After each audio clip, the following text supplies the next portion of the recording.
성경은 이것저것 다 기록하는 책이 아닙니다.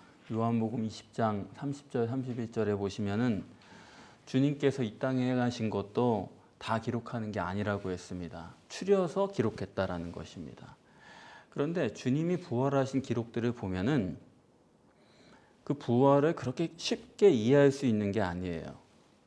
왜 이렇게 어렵냐 하면 그 근본적인 문제는 예수님이 단일체냐 이중체냐 하는 문제인 것입니다. 만약에 예수님이 단일체라면 예수님이 성육신하신 육체 자체가 예수님이시라면 예수님의 죽으심과 장사를 지내는 것은 복잡하게 기록할 필요가 전혀 없습니다. 다른 것들도 웬만하면 다 생략하는 게 성경이에요.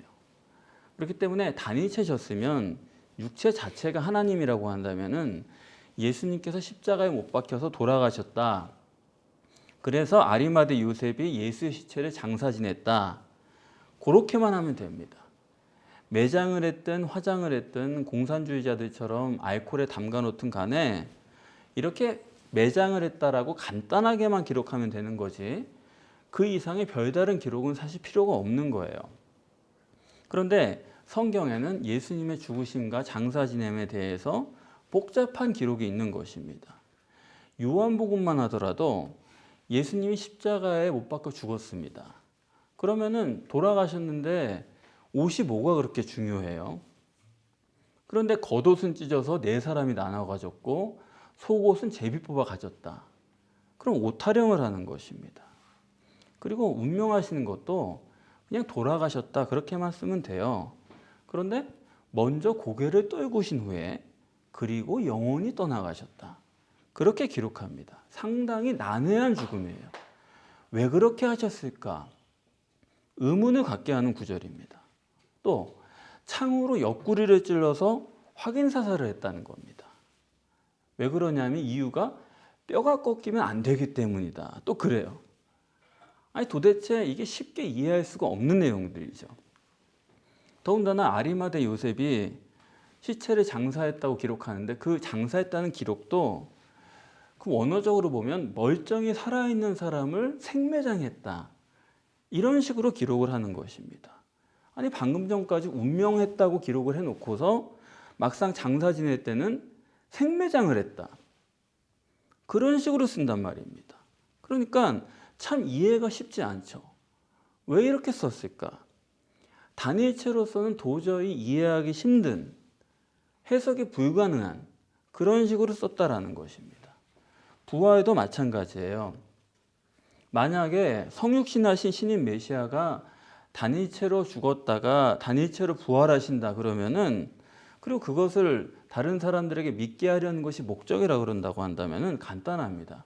전능하신 하나님께서 모든 사람 모아놓고 그 앞에서 공개적으로 부활하신 것을 보여주면 되는 거예요.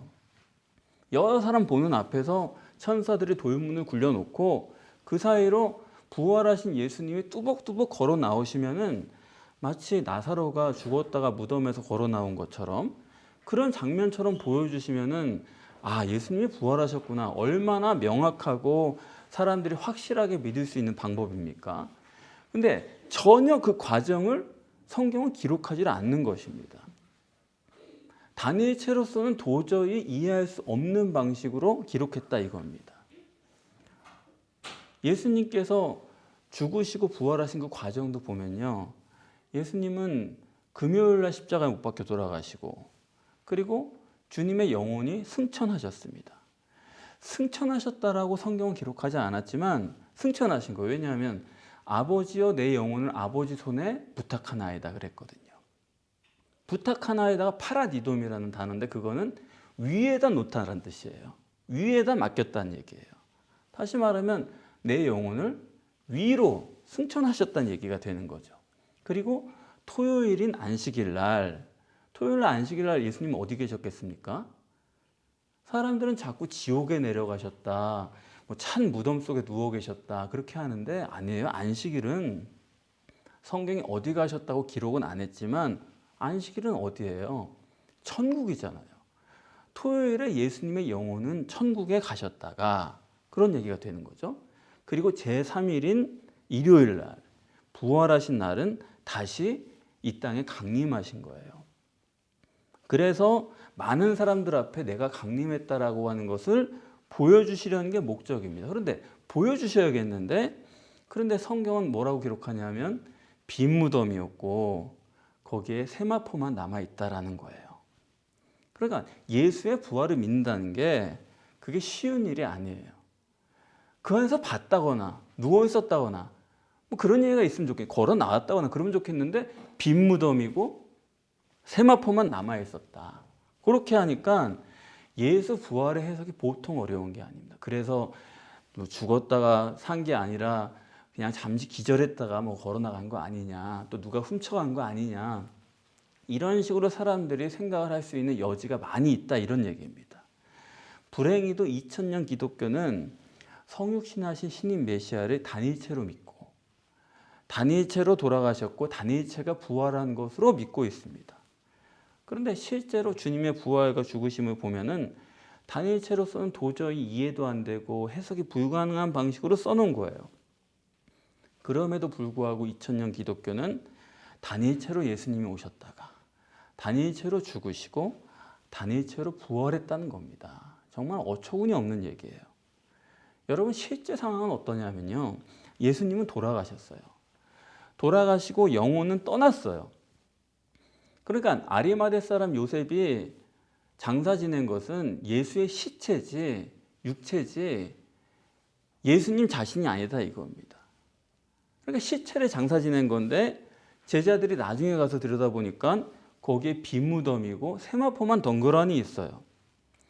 여러분, 만약에 단일체로 부활하셨다고 하면은 세마포는 남아있지 않습니다. 더군다나 거기 보면은 머리 쪽, 다리 쪽 해가지고 아주 정갈하게 개켜있다, 이런 식으로 표현을 해놨는데, 단일체로 부활한다 그러면 못하러 그 세마포를 풀러가지고 놓고 벗은 몸으로 나오겠습니까? 요한복음 그걸 미리 얘기하고 있어요. 나사로의 죽음을 통해서. 나사로도 매장했다가 살릴 때 세마포를 둘둘 감은 채로 나왔지 그걸 벗고 나오지 않았다, 이겁니다.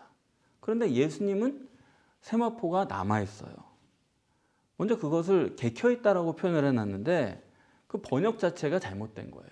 그 이해가 잘못되니까 번역을 그렇게 해놓은 겁니다. 개켜있다는 뜻이 뭐냐면 정확히는 그 자리에 푹 가라앉아 있어요. 그걸 벗은 게 아니에요. 벗어서 정리한 게 아니에요. 있는 그대로 가라앉고 그 안에 있는 알맹이만 빠져나왔다는 뜻이에요. 다시 말하면 육체가 증발해버린 거예요. 하나님 육체는 증발시켜버리시고 세마포만 남아있게 한 거예요. 그럼 생각해 보세요. 육체가 증발해버렸어요. 그럼 그 안에 뭐가 남아있겠습니까? 빈 무덤 안에? 아무것도 없어. 그게 아니라 육체는 증발시켜버리고 그 속에 있는 영혼이 거기 남아있는 거예요. 영뿐이죠. 그래서 막달라 마리아가 빈 무덤에 들어갔을 때 누굴 만났습니까? 두 천사를 만난 거예요. 거기서 만날 수 있는 건 영혼밖에 없다, 이겁니다. 머리편에 앉은 천사, 발편에 앉은 천사, 둘을 만났어요. 저는 그거를 하나님의 영 그리고 예수의 영, 그렇게 봅니다. 그렇게 해석해요.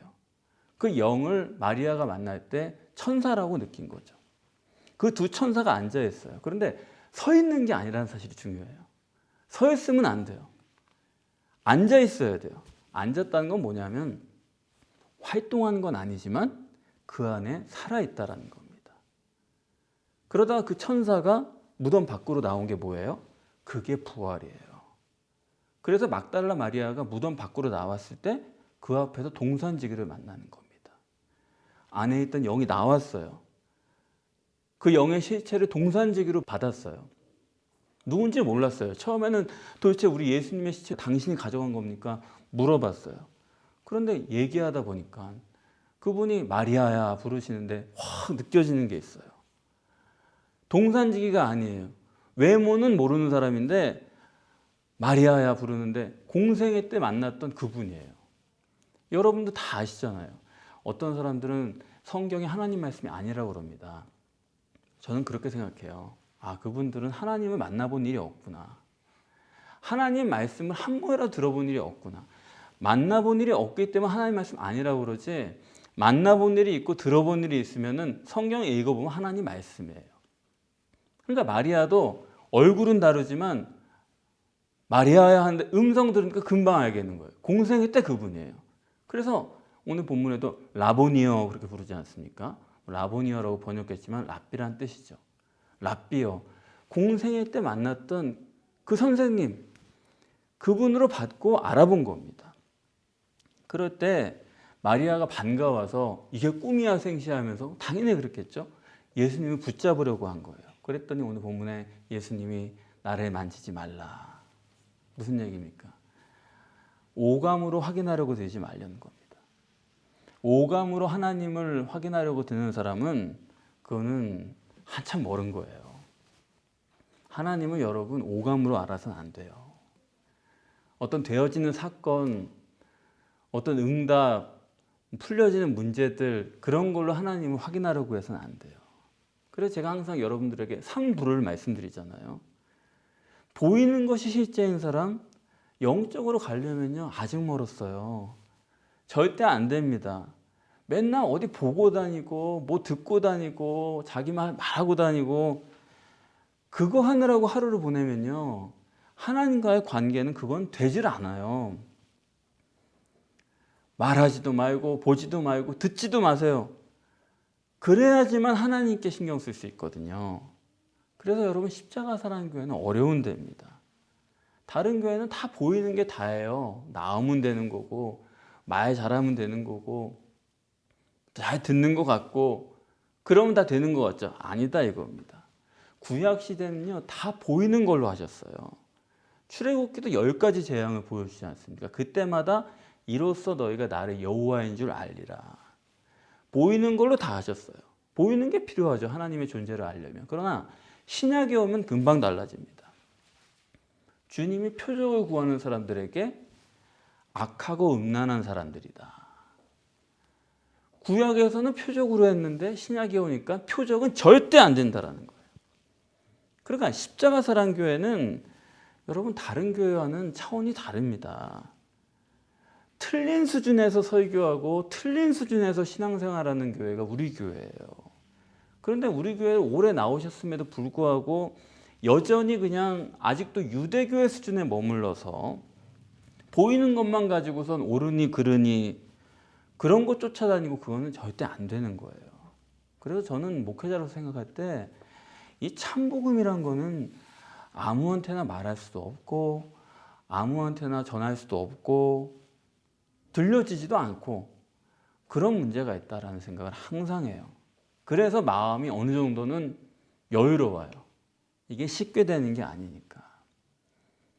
그리고 예수님께서 마리아에게 왜 만지지 말라고 하셨느냐? 만져서 확인할 수 있으면은 여러분 그 영은 실체가 아닙니다. 사람이 맨날 만져서 확인해 보세요. 그 사람은 늘 오감으로 확인한 것만 사실이 되는 거예요. 그러나 영은 시공을 초월해요. 만질 수 있거나 오감으로 감지할 수 없는 대상이고 인간의 시간으로 파악할 수 없는 대상이에요. 그럼에도 불구하고 영은 실체예요. 근데 그걸 자꾸 오감으로 확인하려고 하면 안 된다 이겁니다. 영이랑 상관이 없어지는 거예요. 그래서 마리아에게 만지지 마라.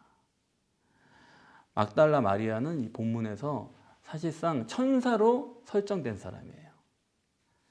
모세를 사람들이 볼 때 하나님처럼 여겼잖아요. 아론이 모세에 대할 때 하나님처럼 대했거든요. 이 막달라 마리아가 사람들에 대해서는 천사로 설정된 사람이에요. 마리아하고 베드로하고 누가 더 높아요? 마리아하고 베드로하고 누가 더 능력이 있어요? 당연히 베드로가 능력이 있고 더 베드로가 높은데 그런데 이후에 보시면은 제자들은 보이는 걸로 부활 예수를 만납니다. 보이는 거 만져보고 들여다보고 이런 걸로 부활 예수를 확인하려고 들어요. 그게 믿음입니까? 그거 가지고는 안 된다는 거예요. 그래서 도마에게 예수님께서 네가 나를 본고로 믿느냐? 보지 않고 믿는 자가 복이 있다. 막달라 마리아는 성령의 역사로 봤지만 본 것 이상으로 본 것보다 더 이상으로 영을 실체로 믿는 사람이고 제자들은 보고 믿었는데 그렇게 해봤자 갈릴리 가서 고기 잡잖아요. 그러니까 오감으로 뭔가를 해보려는 사람들, 만져보고 이런 사람들은 결국엔 고기 잡으러 가는 거예요. 막달라 마리아는 안 만져봤잖아요. 그러니까 그 사람 이후에 영을 실체로 받을 수 있는 믿음이 생긴 겁니다. 그래서 영이란 것은, 이 실체성이라는 것은 절대로 오감으로 판단하려고 해서 안 된다. 여러분이 영적인 수준에 가려면은 그 오감으로 잡으려고 하는 그거를 지워버려야 돼요. 하나님이 보여주실 때까지 마음에서 지워버려야 돼요. 기다려야 돼요. 그렇기 때문에 신학 정립이 절대고, 영성이 무엇인지에 대한 정립이 절대고, 이성이 절대예요, 여러분. 감성 갖고 여러분이 경험 갖고 그거 천국 가는 건 여러분 포기하세요. 그렇게 되지 않습니다. 그러면서 오늘 본문에 주님께서 내가 아직 승천하지 못했다, 그렇게 말씀하세요. 아니, 아까는 제가 승천했다고 말씀드렸거든요. 그럼 여러분들 중에서는 아니, 목사님이 아까 승천했다고 그랬는데 여기 또 승천하지 않았다고 그러네, 그런 의문이 드셔야 돼요. 그런 의문을 여러분이 가지시는 것이 그게 이제 다행인 거예요. 그거는 돼야 되는 거예요, 최소한. 자, 정리하면 이렇습니다. 예수님은 금요일 날 십자가에 못 박혀 죽으셨어요. 그때 주님의 영이 육체에서 예탈하셨어요. 그게 아버지여 내 영혼은 아버지의 손에 부탁하나이다. 예탈하신 영이 어디로 가셨어요? 천국에 가셨어요. 예탈하신 영이 아버지 손에 내 영을 부탁하나이다 할 때 그 순간, 그건 초월이니까, 시공을 초월해버리니까 그 순간 천국에 가신 거예요. 그래서 안식일에 어디 계셨어요? 천국에 계셨어요. 그리고 안식 후 다음 날 다시 이 땅에 강림하신 거예요. 부활하신 예수가, 하나님 예수가 이 땅에 다시 강림하신 게 우리가 말하는 부활이에요. 그러니까 승천은 육체에서 빠져나오신 속사람 예수가 승천했어요. 그랬다가 부활은 뭐냐면 제3일에, 그러니까 영이 실체임을 사람들에게 계시하기 위해서, 하나님의 영이 실체고 인간의 영도 실체다, 그것을 계시하기 위해서 무덤 속에 두 천사로 무덤 밖에 부활하신 예수님으로 나타나시고 40일 동안 이 땅에 계시면서 영의 실체성을, 그 부활을 사람들에게 여러 가지로 계시해 주신 거예요. 40일 동안. 왜냐? 사람은 한 번 가지고 안 되는 게 사람이에요. 계속 반복해서 될 때까지 해야지만 실체성이 유지가 됩니다. 그래야지만 실체성이 믿어져요.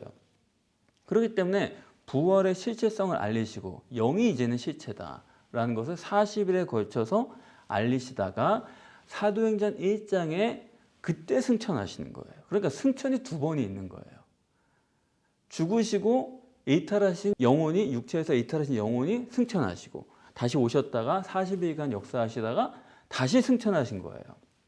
그랬다가, 굉장히 중요해요, 그랬다가 천국에는 예수님의 영만 남는 거예요. 승천하셨어요. 사도행전 1장에서 천국에 가셨어요. 그리고 예수님의 영만 거기에 내려놓고 그 다음에 사도행전 2장에 하나님의 영이 다시 내려오신 거예요. 아까 그 빈 무덤에 두 영이 있다고 했잖아요. 하나님의 영과 예수의 영. 성부 하나님의 영은 거기 없어요. 왜 없어요? 성부 하나님은 부동불변의 진리시기 때문에 보좌에서 움직이지도 않습니다. 천국에만 계시지 그분 여기 내려오지 않아요. 세상에서 역사하는 영은 하나님의 영, 성령뿐이죠. 그 둘이 같이 있다가 같이 올라가셨다가 예수의 영만 남기고 하나님의 영이 다시 내려오신 거예요. 그게 사도행전 2장의 성령 강림이 되는 것입니다. 이러한 영의 실체성, 이 방향, 이 영이 어떤 식으로 움직여 나가는지에 대한 믿음이 분명해야 여러분들이 그 실체성을 붙잡고 천국을 가실 수가 있는데 고민이 되는 거예요. 저는 이제 이걸 이론적으로 성경적으로 정립이 됐고 이 영의 실체성에 대한 게 굉장히 믿어집니다. 이제는 거의 믿어지는 것 같아요. 여러분들도 그게 믿어지셔야 이게 진짜 영이 이렇게 역사하는구나, 사실적으로 믿어지셔야 여러분이 천국에 가실 수 있는 건데 이걸 어떻게 믿어지게 할까 고민을 하다가 기도하다가 좀 생각난 게 있어요. 그게 뭐냐면 창세기 45장이에요. 창세기 45장에 야곱의 11아들이 있죠. 베냐민까지 같이 해가지고 애굽으로 내려갔다가 요셉이 살아있는 걸 발견한 거예요. 그래가지고 다시 아버지 야곱을 모시러 고향으로 내려가죠. 그래서 아들들이 가서 아버지를 만나 그러는 거예요. 야곱에게. 아버지, 요셉이 살아있었어요. 죽은 줄 알았는데 살아있었어요. 애굽의 총리 대신이 돼 있는 거예요. 이러니까 야곱 믿어요, 안 믿어요?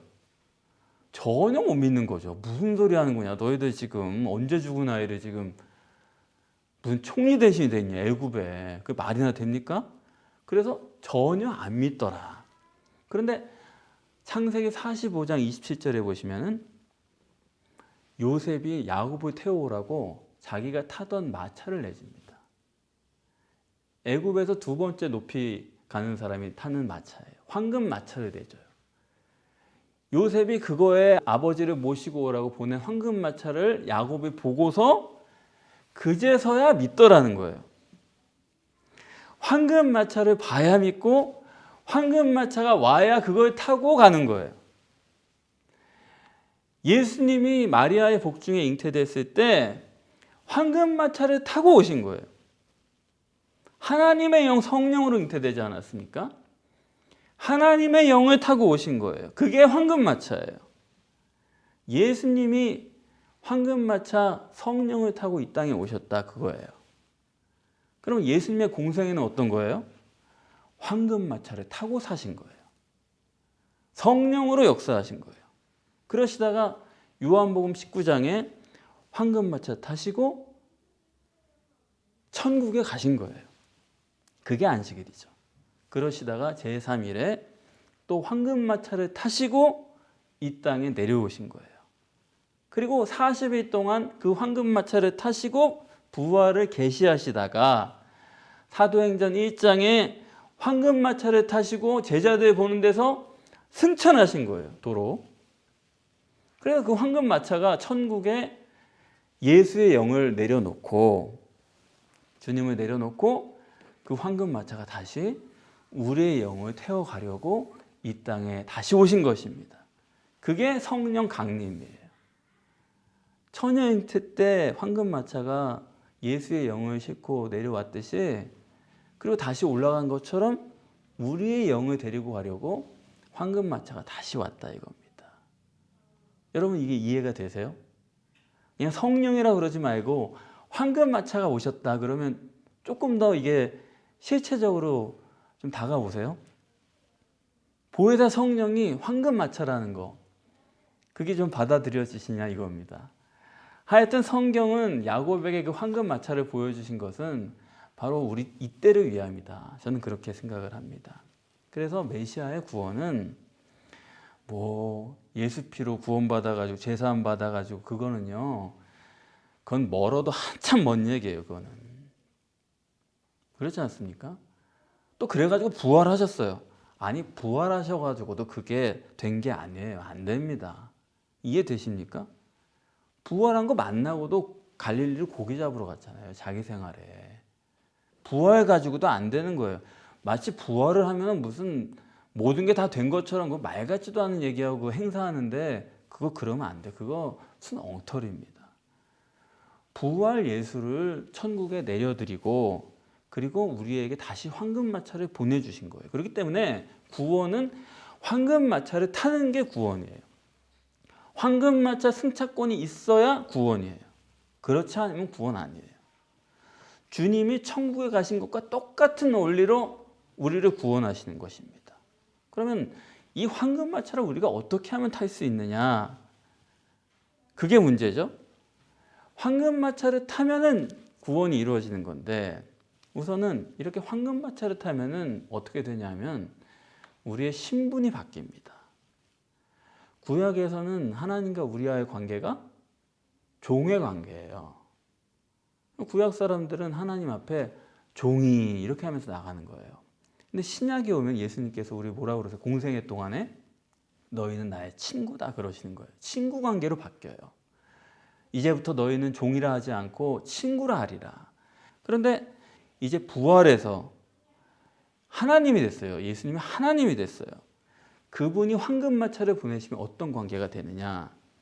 황금마차를 그 사람에게 보내서 그 사람이 탔다 그러면은 그 사람은 가족이 되는 겁니다.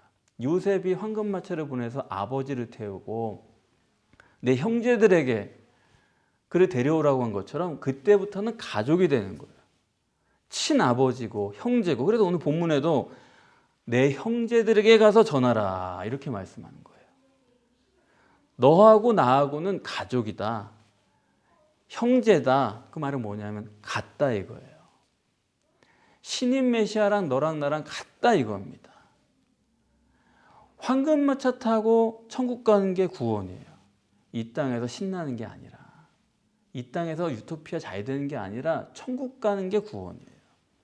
그러면 이 육체 동안에 우리가 어떻게 황금마차를 탈 수 있느냐? 타야 되잖아요.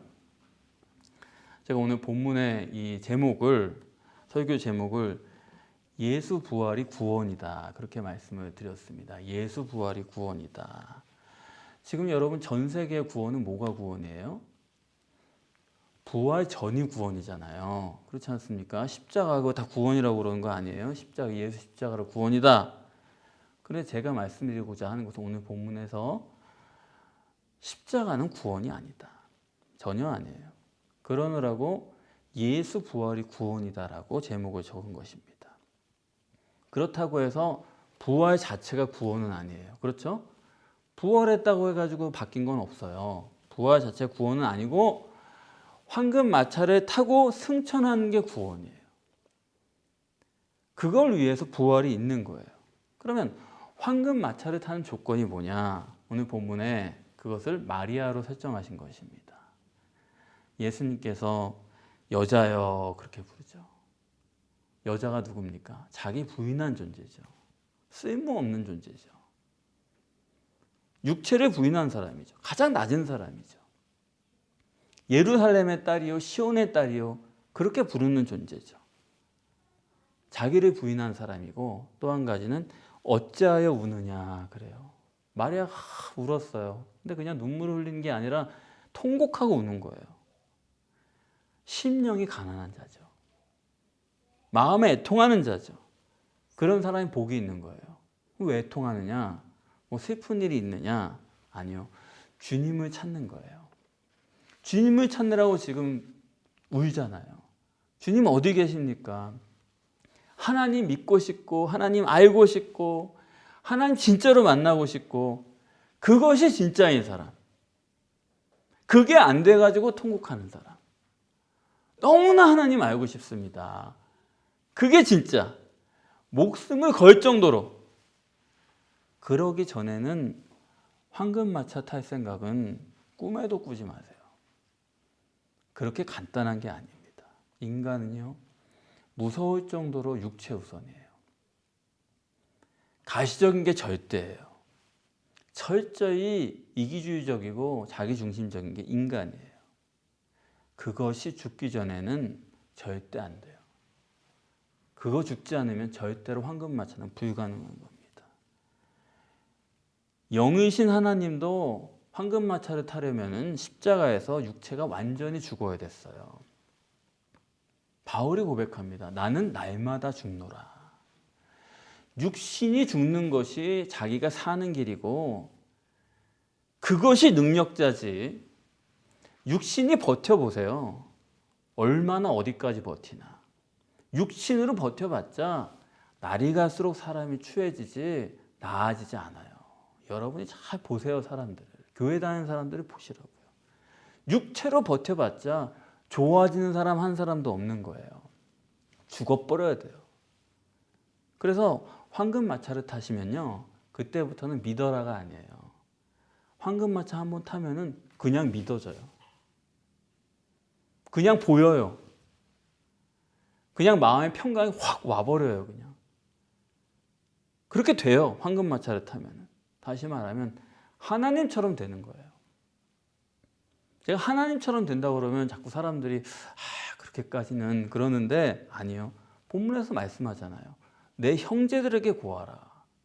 성육신하신 신인 메시아가 너랑 같다는 거예요. 똑같은 원리입니다. 내가 타는 황금마차 너도 타고 내가 천국 가는 것처럼 너도 가고 내 하나님 너희 하나님 내 아버지 너희 아버지 둘이 같아진다라는 거예요.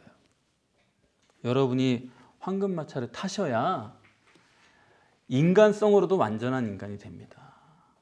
황금마차 안 탄 사람이랑 상대해 보세요. 그 형편없으면 인간성이라는 게 왜 저러지? 왜 저런 일을 벌이는 거지? 황금마차 안 탄 사람이 하는 인간관계라는 게 다 그 모양이에요. 황금마차를 타야 인간관계도 인간관계고 완전한 하나님이 된다 이겁니다. 여러분 종말 때에 황금마차를 타시고 이 어지러운 세상에서 육신과 세상에 대해서 승리하는 여러분이 되시기를 바랍니다.